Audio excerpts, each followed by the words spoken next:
sa prinsesa nyo. Hindi ko po sisirain ang tiwalang ibibigay ninyo para lang makasama ko yung babaeng manggagaling sa inyo. Wag po kayong mag-alala, tunay na pag-ibig aking nadama dyan po sa inyong prinsesa. Hindi po ako papayag na masaktan siya. Hindi ko po iwanan talaga, talaga namang magsasama kami ng masaya. Basbas na lang po ang aking hinihintay na marinig sa inyong mga labi. Gusto kong manggaling sa inyo nang mapanatag na hindi naman nagmamadali talaga. Pakinggan nyo po ang mga sasabihin kong kataga. Di ko rin alam bakit ako napamahal sa kanya. Basta magaan ang loob ko pag magkasama kaming dalawa. Di ko akalain sa inyo manggagaling yung prinsesa na aking mamahalin at iibigin.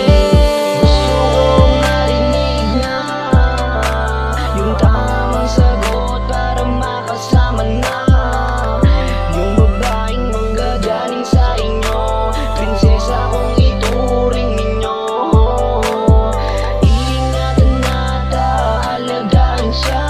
Hindi ko hayaan na umiyak pa siya. Hindi ko hayaan na aalagaan ko po pangako ko. Tanging gabay nyo na lang po ang aming hinihintay.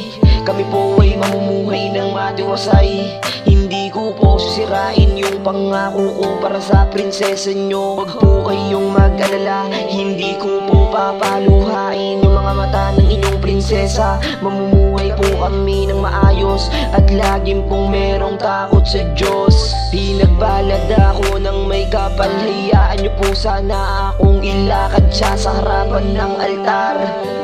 Kasuotan po ng inyong anak ang mangingibabaw sa oras ng kasal. Sana po ay ihatid nyo siya sa harapan ng altar.